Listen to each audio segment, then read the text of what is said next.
নমস্কার, আমি সারদা। গল্প মালিকায় আমার সকল বন্ধুকে স্বাগত জানাই। আজকে আমাদের গল্প পাঠের আসরে গল্প আছে ভৌতিক গল্প অশরীরীর টহলদার। গল্পের লেখক সুধীন্দ্র সরকার।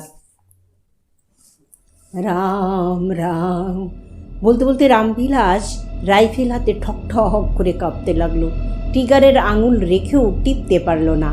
হাতের আঙুল তখন আয়ত্তে ছিল না, ভয়ে কাঠ হয়ে গেছে। শ্রীশরণ কোনো রকমের ঢোক গিলে বলল, পা কাটা ভূতটা আবার এসেছে। রামবিলাস ঘাড় নেড়ে সমর্থন জানালো, কিন্তু মুখ দিয়ে কোনো আওয়াজ বের করতে পারল না। ওর নিষ্ফলক দৃষ্টি সামনে প্রসারিত।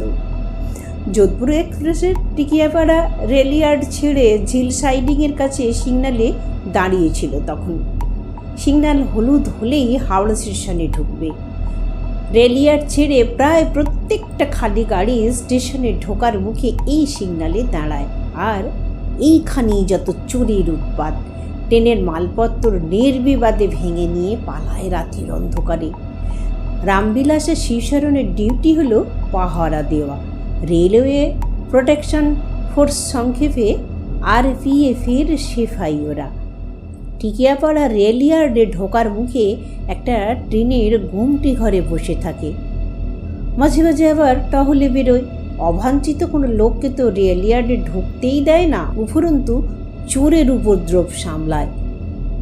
ভূত বলতে বলতে রামবিলাস জ্ঞান হারালো। রামবিলাসকে হঠাৎ ধপ করে পড়ে যেতে দেখে থতমত খেয়ে গেল শ্রীশরণ। কি করবে কিছুই ভেবে পেল না। কয়েক মুহূর্ত থমকে দাঁড়িয়ে থেকে কি যেন চিন্তা করলো। তারপর তড়িঘড়ি জুড়িদারকে কাঁধে চাপিয়ে ছুটল অফিসের দিকে। মাসখানেক আগেকার কথা। সন্ধ্যে থেকেই মুষলধারে বৃষ্টি হচ্ছিল সেদিন। রামবিলাস আর শ্রীশরণ বসেছিল শূন্য দৃষ্টি নিয়ে। 9টা বাজতেই গোরক্ষপুর এক্সপ্রেসের খালি গাড়ি ইয়ার্ড থেকে বেরিয়ে গেল হাওড়া স্টেশনের দিকে। কোনো চোর টোরের উপদ্রব ছিল না সেদিন। আসলে ওদের দুজনকে চোরেরা চেনে। ওদের চোখের আড়ালে চুরি করা সহজসাধ্য নয় জেনেই রেলইয়ার্ডের RPF ইন্সপেক্টর মিস্টার সমাজপতি ওদের জন্য রাতের ডিউটিটি বেঁধে দিয়েছেন। ওরা অবশ্য আপত্তি জানায় না, কারণ রাতের ডিউটিতে মাইনে ছাড়াও বাড়তি টাকা বরাদ্দ আছে। হাত ঘড়িতে চোখ রাখল শ্রীশরণ। রাত 10টা। যোধপুর এক্সপ্রেস ঘড়ঘড় করতে করতে বেরিয়ে গেল রেলইয়ার্ড ছেড়ে। থ্রু সিগন্যাল ছিল বলেই ঝিল সাইডিংয়ের কাছে ট্রেনটা আজ দাঁড়ালো না। শ্রীশরণ বলল, রামবিলাস হয়নি বানা। রামবিলাস ঘাড় নেড়ে খাকি প্যান্টের পকেট থেকে টিনের একটা চ্যাপ্টার ডিবে বের করলো। সবে দোক্তা পাতা ছিঁড়তে শুরু করেছে, এমন সময় শ্রীশরণ তড়াক করে উঠে দাঁড়ালো। একটা চোর গাড়ি থেকে ব্যাটারি ফেলছে রে বলেই শ্রীশরণ রাইফেল তুলে ছুটল ঢিমে গতিতে চলা যোধপুর এক্সপ্রেসের দিকে।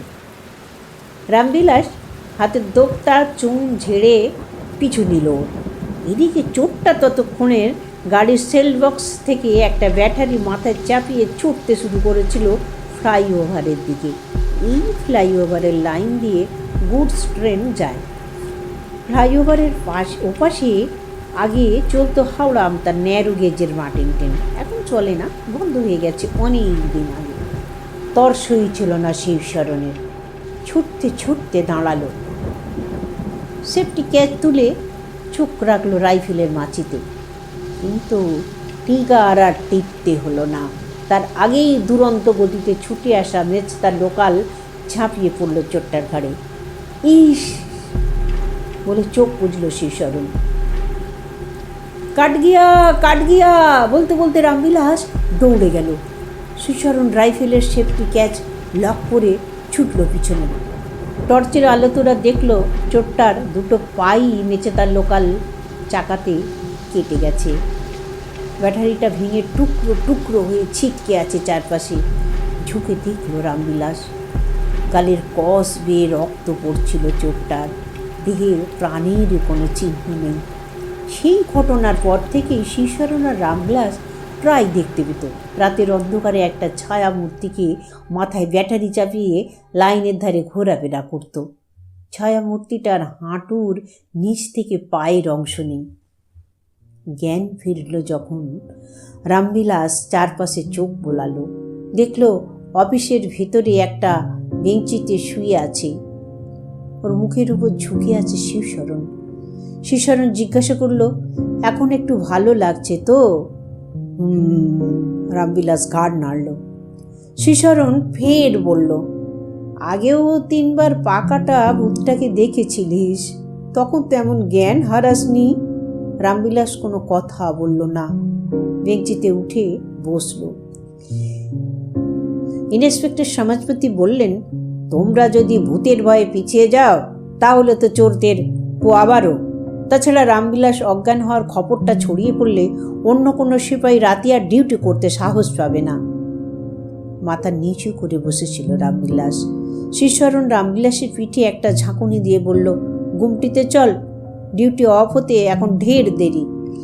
রাইফেলটা কাঁধে চাপালো শিবশরণ। রামবিলাস নিঃশব্দে অনুসরণ করলো ওকে। রামবিলাস আর শিবশরণ এখন সেই রাতে ডিউটিতেই বহাল। এর মধ্যে বেশ কয়েকবার সেই পাকাটা ভূতটাকে দেখেছিল বটে, কিন্তু কেউ আর ভয় টয় পায়নি। ব্যাপারটা ওদের যেন কিরকম একটা গা সাওয়া হয়ে গিয়েছিল। এমনিভাবেই 6 মাস কেটে যাওয়ার পর হঠাৎ একটা ফায়ারিং কেসের ঘটনা ঘটল ওই একই জায়গায়।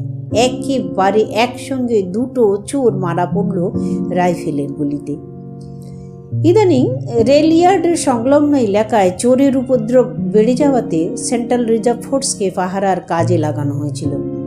ওদের সঙ্গে রামবিলাসের শিবশরণ ছিল গাইড হিসাবে। চোর কখন আসে, কে চুরি করে ইত্যাদি জানানো ছিল ওদের কাজ। বস্তুত ওদের দুজনের কর্মদক্ষতায় রিজার্ভ ফোর্সের সিপাহীরা দাগি 2টো চোরকে বমাল গুলি করে মেরে ফেলতে পেরেছিল। হই হই পড়ে গিয়েছিল আরপিএফ মহলে। রেলওয়ে পুরস্কৃত করল রামবিলাসের শিবশরণকে। পরপর 3 জন দাগি চোরের মৃত্যুতে রেলের মাল চুরি বন্ধ হয়ে গেল বেশ কিছুদিনের জন্য। এদিকে চোর মহলে জল্পনা কল্পনার শেষ নেই। ওরা সাময়িক চুরি বন্ধ করলো বটে, কিন্তু তলে তলে ফন্দি আঁটতে লাগলো কি করে আরপিএফদের জব্দ করা যায়। শুরু হলো আর এক নতুন বিপদ।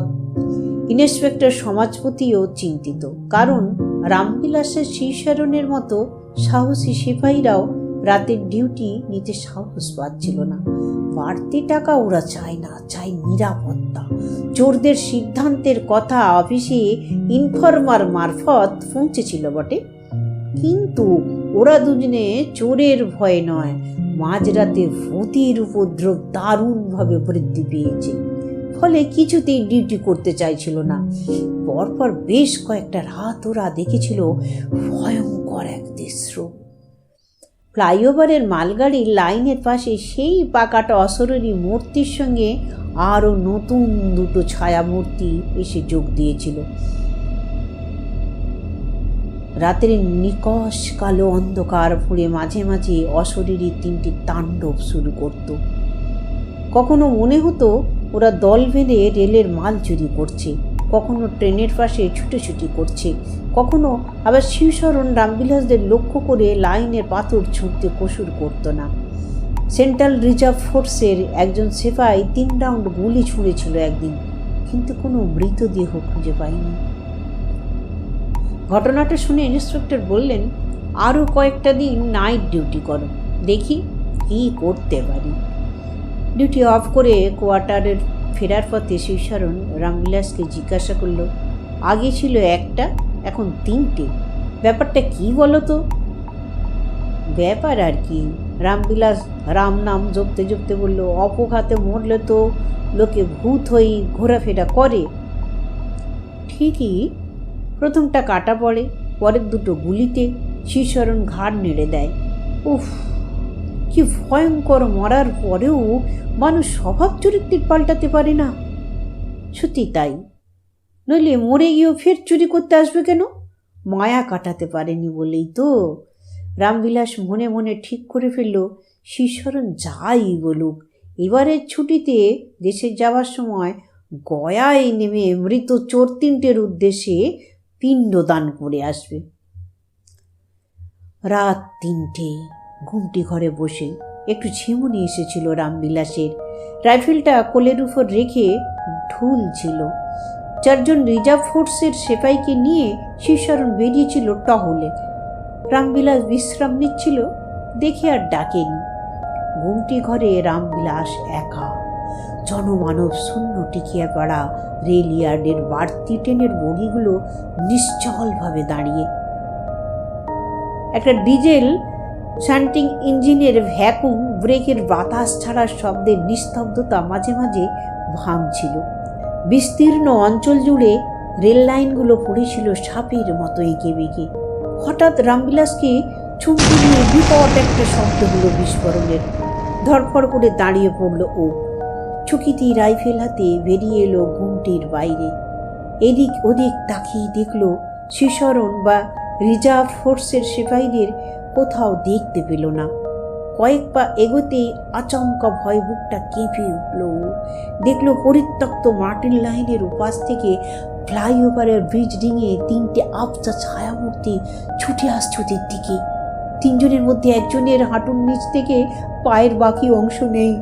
পাখাটা ছায়ামূর্তি যেন বাতাসে ভেসে আসছিল, আর ওটার 2টো হাত ধরে চলছিল অন্য 2 জন। পা দুটো ভারী হয়ে এলো রামবিলাসের। এমন এক নিঃসহায় অবস্থার মধ্যে আগে কোনোদিনও পড়েনি। রাইফেল তুলে দ্বিধাগ্রস্তভাবে শূন্যে গুলি ছুঁড়ল 1 রাউন্ড। গুডুম। আশ্চর্যের ব্যাপার, গুলির শব্দের সঙ্গে ছায়ামূর্তি 3টি যেন হাওয়ায় মিলিয়ে গেল। কিংকর্তব্য বিমূঢ় রামবিলাস দাঁড়িয়ে রইল নিশ্চল হয়ে। ঠিক তখনই হৈ হৈ শব্দে সম্বিত ফিরে পেল রামবিলাস। যে দৃশ্য দেখল তার জন্য ও প্রস্তুত ছিল না। রিজার্ভ ফোর্সের 2 জন সিপাহী শিবশরণের রক্তাক্ত মৃতদেহ পাঁজা কোলা করে বয়ে আনছে। পিছনে ছুটে আসছে বাকি 2 জন সিপাহী। বুকটা টন টন করে উঠল ওর। শিবশরণের মাথাটা বোমার আঘাতে ফেটে চৌচির। একটু আগে যে শব্দে রামবিলাসের ঝিমুনি ভেঙেছিল সেই শব্দের পরিণতি যে এত মর্মান্তিক তা ভেবেই পাচ্ছিল না। স্তানুর মতো দাঁড়িয়ে রইল বেশ কিছুক্ষণ। দীর্ঘদিনের কর্মজীবনের সঙ্গীকে এভাবে হারালো ভেবে হাউ হাউ করে কেঁদে ফেলল। অ্যাম্বুলেন্সে তোলা হলো শিবশরণের লাশ। ইন্সপেক্টর সমাজপতি রিজার্ভ ফোর্সের সিপাহীদের জবাববন্দি অনুযায়ী উপরতলায় রিপোর্ট পাঠালেন সমাজ বিরোধীদের বোমার আঘাতে কর্মরত সিপাহী শিবশরণ পাসোয়ান ঘটনাস্থলেই নিহত। শিবশরণের দুর্ঘটনাজনিত মৃত্যু রামবিলাসের মনে খুব লেগেছিল। এই কথাটা ইন্সপেক্টর অনুভব করেছিলেন বলেই রাতের ডিউটির বদলে রামবিলাস এখন 10টা 5টা করে। ইন্সপেক্টরের খাস সিপাহী, কিন্তু বর্তমানে রাতের ডিউটিতে যারা বহাল তাদের অভিজ্ঞতা আরও অভিনব, অবিশ্বাস্য এবং বিস্ময়কর। শিবশরণের মৃত্যুর পর অশরীরী সেই 3 ছায়ামূর্তি কর্পূরের মতো হঠাৎই উবে গিয়েছিল। আর একটা রাতের জন্য কেউ দেখতে পায়নি ওদের। তবে আশ্চর্যের কথা এই যে ঠিক ওই একই জায়গায় ওরা এখন দেখতে পায় নতুন এক ছায়ামূর্তিকে, যে কিনা সকলেরই চেনা। রাইফেল কাঁধে টহলদার সেই ছায়ামূর্তি শিবশরণের। মাঝরাতে সিপাহীরা দেখতে পায় শিবশরণের অশরীরী আত্মাকে ঘাড়ে গুঁজে লাইনের দ্বারে টহল দিতে। তবে কারো ক্ষতি সে করে না, বরং রাতের ডিউটিটি এখন অনেক নিশ্চিন্ত এবং নিরুদ্বিগ্ন। শিবশরণের ভূত। প্রথম দিন ঘটনা শুনেই চমকে উঠেছিল রামবিলাস। ওর মনে পড়ছিল শিবশরণের কথা। মরার পরেও মানুষের স্বভাব চরিত্রের পাল্টাতে পারে না। ইন্সপেক্টর সমাজপতিও ওকে সান্ত্বনা দিয়েছিলেন। মৃত্যুর পরেও শিবশরণ বোধহয় কর্তব্য নিষ্ঠার কথা ভোলেনি, যেমন ভোলেনি চোর 3টে। চোরগুলোর মনে মৃত্যুর পরেও শিবশরণের ভীতি রয়ে গিয়েছিল বলেই ভয়ে এখান থেকে বেপাত্তা হয়ে গিয়েছে। ইন্সপেক্টরের কথা শুনে বোকার মতো ফ্যাল করে তাকিয়েছিল রামবিলাস। বিড়বিড় করছিল নিজের মনে, ছুটিতে দেশে যাওয়ার পথে গয়ায় ওকে নামতেই হবে, অন্তত শিবশরণের আত্মার শান্তির জন্য। ভৌতিক গল্পটি এখানেই শেষ হলো বন্ধুরা। কেমন লাগলো কমেন্টসের মাধ্যমে অবশ্যই জানাচ্ছেন তো। আর গল্প মালিকাকে লাইক, শেয়ার, কমেন্টস করে গল্প মালিকার পাশে থাকছেন এই আশায় রেখেই আজকের ভিডিও শেষ করলাম। আমাদের আবার দেখা হবে পরের ভিডিওতে। ততদিন আপনারা সকলে সুস্থ থাকুন এই প্রার্থনা করি ঈশ্বরের কাছে। আজকের মতো বিদায়।